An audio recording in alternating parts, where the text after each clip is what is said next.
Jumpa lagi sobat, melanjutkan kisah Nogosostro dan Sapu Inten untuk sobat semua. Selamat menikmati, salam sejahtera dan bahagia untuk Anda sekeluarga. Salam budaya.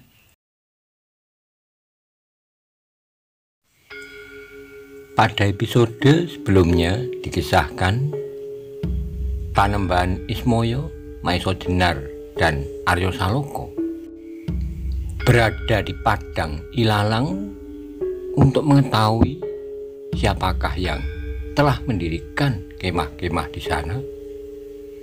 Betapa terkejutnya mereka, ternyata mereka yang mendirikan kemah-kemah itu adalah para golongan hitam.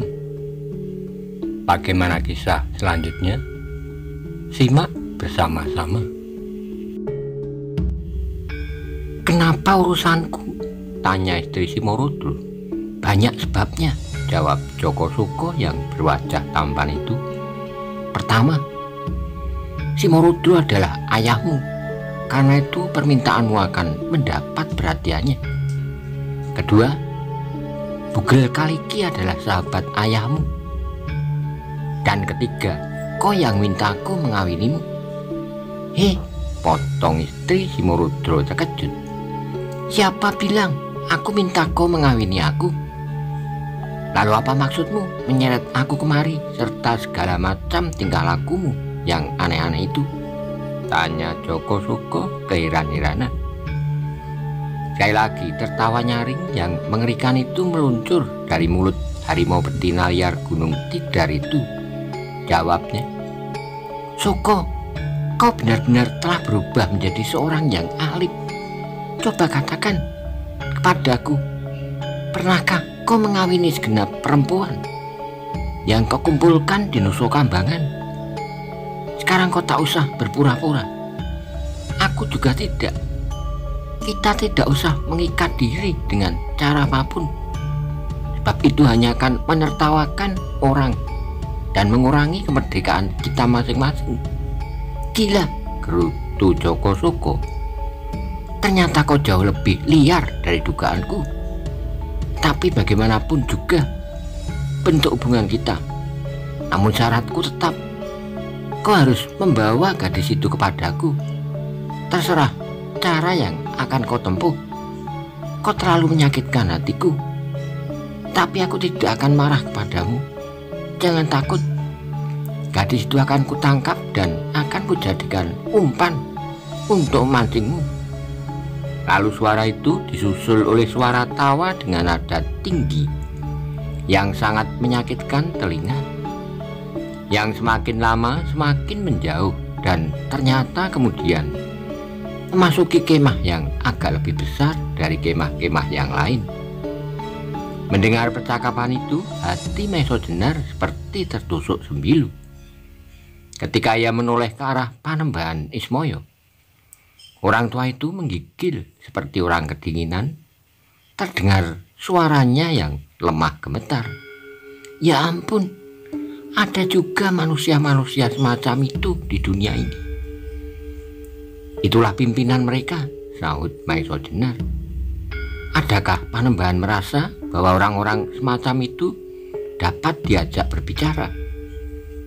Panembahan Ismoyo mengangguk-anggukkan kepalanya, tetapi ia tidak menjawab pertanyaan itu. Malah ia bertanya tentang hal yang lain. Katanya, "Anak mas, pernah kau mendengar nama-nama yang disebut-sebut tadi? Pandanalas, Simorudro Tua, dan Bugel Kaliki?" Sekali lagi Maiso Jenar terasa seperti terbangun dari sebuah angan-angan yang hebat. Kalau orang-orang itu, Simorudro dan Bugel Kaliki, berada di tempat ini, maka akibatnya akan hebat sekali. Apakah yang dapat dilakukan terhadap kedua tokoh itu? Bagaimanapun juga, Maiso Jenar bukan orang yang dengan mudahnya dapat ditelan oleh perasaan saja tanpa pertimbangan dan perhitungan, sebagaimana harus dilakukan oleh seorang prajurit. "Bopo Panembahan," jawabnya, "orang-orang itu adalah orang-orang yang dahsyat. yang memiliki kesaktian luar biasa. Mereka seolah-olah mampu berbuat sesuatu di luar kemampuan manusia biasa. Orang tua itu menjadi semakin cemas mendengar keterangan Maesa Jenar. "Adakah orang-orang itu di tempat ini pula?" sambungnya. Maesa Jenar menggelengkan kepala. "Entahlah," jawabnya. Tapi saat kemudian percakapan mereka terhenti oleh suatu suara. Kau lihat tadi lurah kita?" Kemudian terdengar jawaban yang ternyata adalah laki-laki yang sedang menghangatkan tubuh di perapian yang hampir padam. "Ya, aku lihat Nyi Lurah bersama-sama dengan ular laut yang sombong itu masuk ke dalam kemah. Apakah ada suatu keperluan?" "Ya," jawab orang yang pertama, "Simorodro tua ingin menemuinya." Kata-kata yang diucapkan itu telah cukup menggetarkan dada Maesa Jenar. Sadarlah ia sekarang bahwa ia berhadapan dengan satu gerombolan lengkap dari Gunung Tidar, yang di belakangnya berdiri orang-orang semacam Simorodro tua yang dahsyat itu. Apalagi ketika laki-laki itu meneruskan, "Katakan kepadanya bahwa ayahnya dan tamunya si bongkok dari lembah Gunung Cerme sudah menunggu." Kemudian sepi kembali, yang terdengar hanyalah langkah-langkah mereka yang sesaat kemudian telah lenyap di telan sepinya malam. Di langit bintang-bintang masih bermain dengan riangnya. Sekali-kali selembar awan putih lewat di depan wajah langit yang biru tua, dihanyutkan oleh angin yang berembus perlahan. Dingin malam yang dibasahi oleh tetesan embun terasa menyusup sampai ke tulang sungsum. Saat Maesa Jenar terkenang pada pertemuan golongan hitam beberapa tahun yang lalu, ketika ia berlima dengan Gajah Alit, Paningron, Mantingan, dan Wirorogo terlibat dalam suatu pertempuran melawan Simorodro tua bersama Pasingsingan. Pada saat itu Simorodro dan Pasingsingan bertempur berdua hanya karena mereka bersama-sama ingin membunuh, bukan karena mereka terpaksa menggabungkan kekuatan mereka. Sekarang bukit kecil ini telah dikepung rapat oleh sejumlah laskar gerombolan hitam yang terkenal. Ditambah lagi dengan kehadiran Simorodro dan Bugel Kaliki. Di samping istri Simorodro muda dan Joko Soko, gabungan kekuatan mereka akan merupakan suatu tenaga dahsyat yang tak terbayangkan. Di samping itu, ia merasa berterima kasih pula kepada Panembahan Nismoyo yang telah melarangnya bertindak, meskipun itu disebabkan oleh ketakutannya melihat kekerasan. Namun dengan demikian, tanpa disengaja, Panembahan tua itu telah menyelamatkannya beserta muridnya. Sebentar kemudian kembali terdengar suara istri Simorodro muda yang agaknya telah keluar dari kemahnya. "Sekayon," katanya, "kau harus menjaga supaya orang itu tidak dapat lolos." "Baik Nyi Lurah," jawab Sekayon. "Aku akan tinggal di sini," sela suara yang lain, yang ternyata suara Joko Soko. "Kalau ia akan mencoba menerobos, akulah yang akan membinasakan." "Kau benar," jawab Joko Soko. "Tetapi aku akan membunuhnya beramai-ramai. Bukankah di sini ada Sekayon dan kawan-kawannya? Setidak-tidaknya aku akan dapat mencegahnya sampai ayahmu datang untuk membinasakannya." Sekali lagi harimau betina itu tertawa, sahutnya, "Ternyata kau jujur menghadapi lawanmu, tapi jangan mimpi ayahku akan membinasakannya." "Kenapa?" potong Joko Soko. Istri Simorodro muda itu tertawa lebih mengerikan lagi. Jawabnya sangat mengejutkan. "Aku minta ayah menangkapnya hidup-hidup. Sayang, ia terlalu tampan untuk dibunuh." "Gila kau," bentak Joko Soko.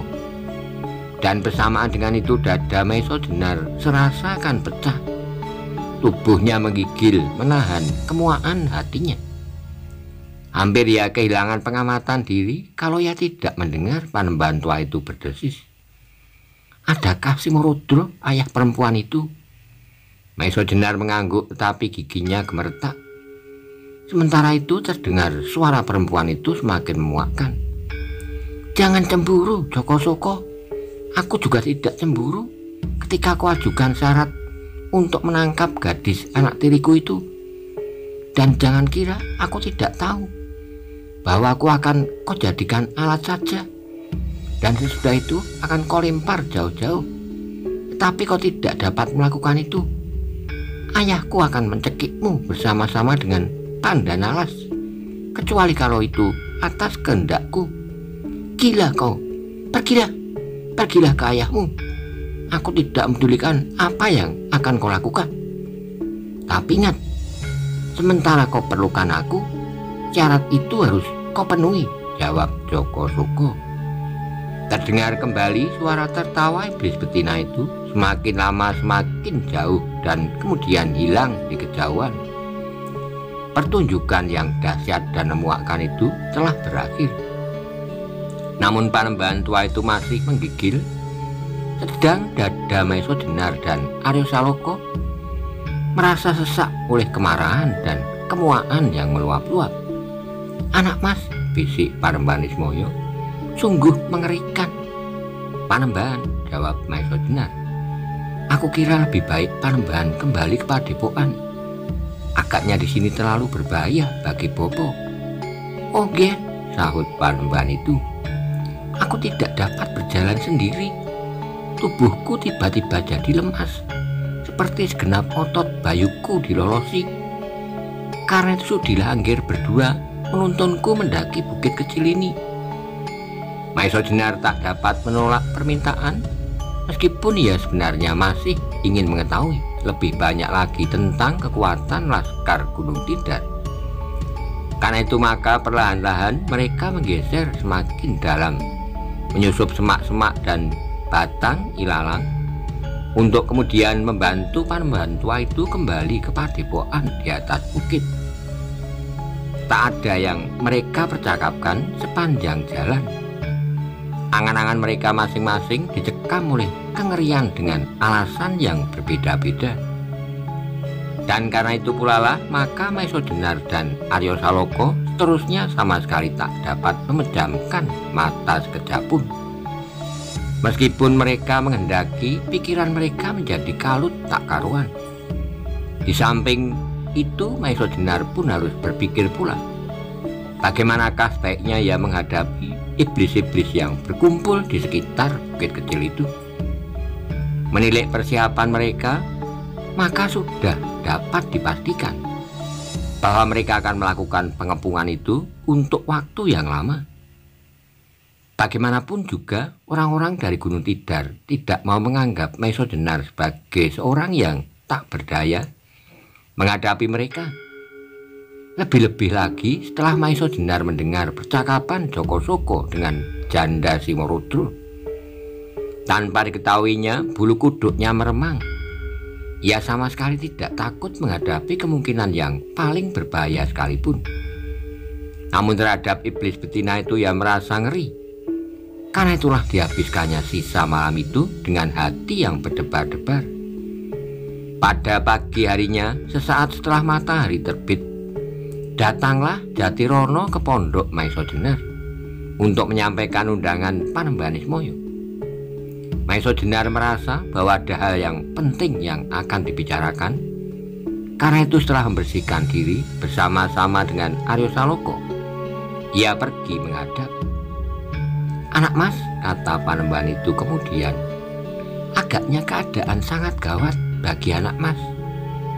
Tapi untunglah bahwa mereka sama sekali tidak mengetahui dengan pasti bahwa anak mas masih berada di atas bukit ini. Aku kira tidak demikian, Panembahan, jawab Maiso Jenar. Persiapan mereka menunjukkan bahwa mereka yakin aku masih berada di sini. Hanya barangkali mereka menganggap bahwa untuk menangkap aku, mereka memerlukan waktu yang panjang. Sebab bukit ini banyak sekali relung likunya yang baik sekali untuk bersembunyi. Tetapi Bopo Panembahan, aku sama sekali tidak akan bersembunyi. Kalau mereka naik ke bukit itu, aku akan menemuinya, dan apa yang terjadi terserahlah kepada kekuasaan yang maha adil. Panembahan Ismoyo mengangguk-angguk, katanya, Anggir memang seorang jantan tiada taranya, yang tidak sisip dengan gelar yang anak mas miliki, Ronggoto Joyo. Namun demikian anak mas, setiap usaha dibenarkan oleh Tuhan yang Maha Agung, juga usaha untuk menyelamatkan diri. Sebab tak ada yang dapat dicapai tanpa suatu usaha apapun. Ucapan Panembahan tua itu mengena benar di hati Maiso Jenar.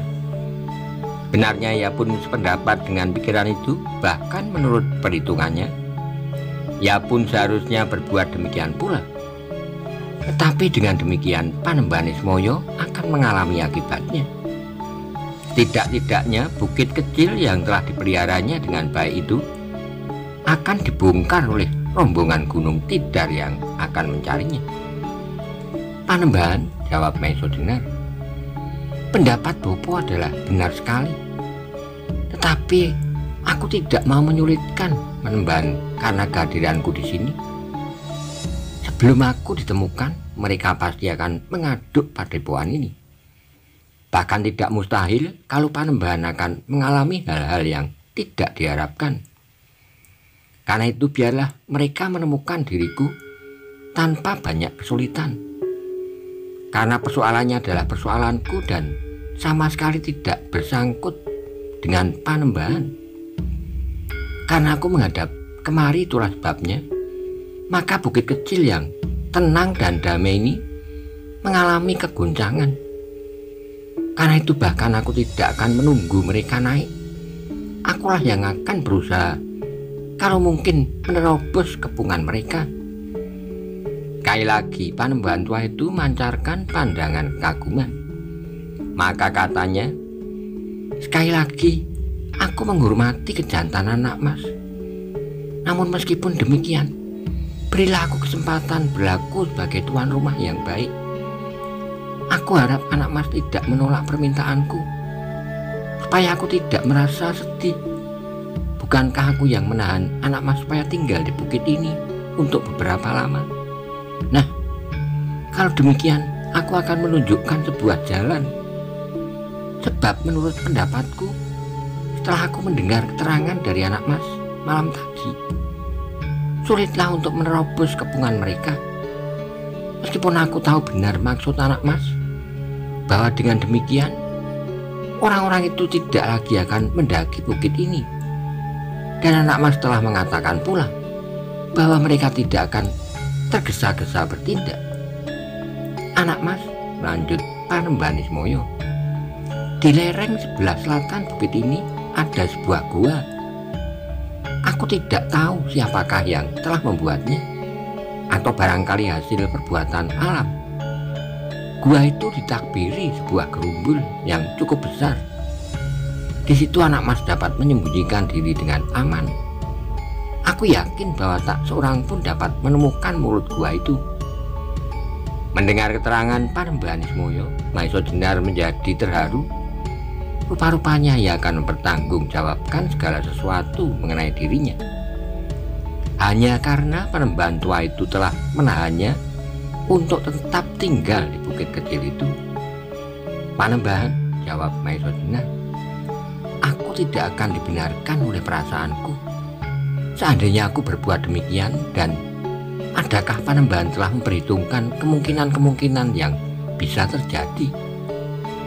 Sekali lagi, aku minta tolong Panembahan Ismoyo. Anak mas, jangan membuat aku bersedih. Percayalah bahwa mereka tidak akan berbuat sesuatu atas diriku serta padepokan ini. Sebab aku dapat mengingkari kedatangan anak mas di bukit ini. Untuk beberapa lama Maiso Jenar bimbang. Dan Panembahan Ismoyo selalu mendesak-desaknya saja.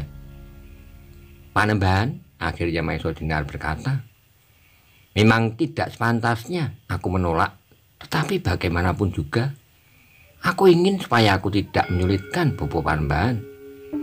Karena itu apabila terjadi kesulitan atas Panembahan Ismoyo, maka perkenankanlah aku bertindak atas pertimbanganku sendiri. Baiklah anak mas, syaratmu aku terima, jawab Panembahan itu.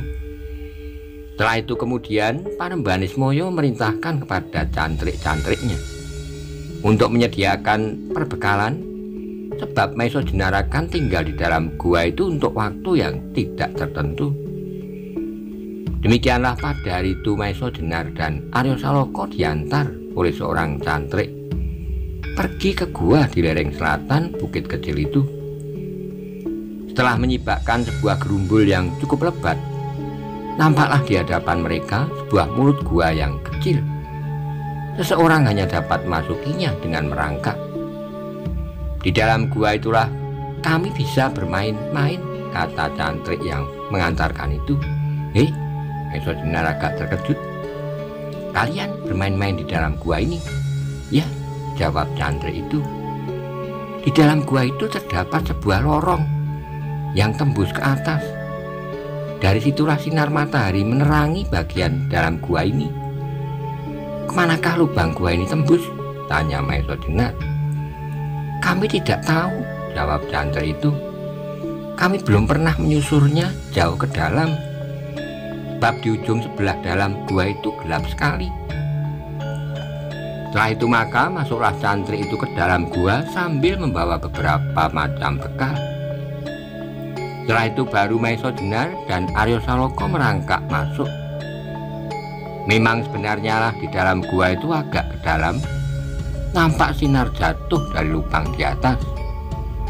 Lubang itu tidak seberapa besarnya, namun terdapat lebih dari satu lubang, sehingga dengan demikian beberapa berkah sinar cukup untuk menerangi bagian dari ruangan di dalam gua itu. Gua itu sebenarnya tidaklah seperti kebiasaan gua-gua.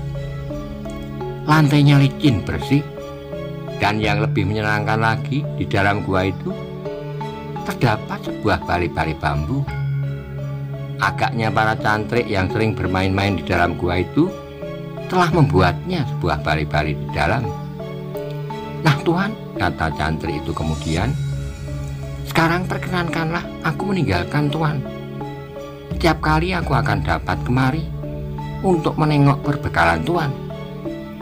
Menurut pesan Panembahan, tempat ini harus menjadi tempat rahasia. Sebab siapa tahu orang-orang yang mengepung bukit ini telah mengirimkan orang untuk memata-matai keadaan di sekitar bukit ini.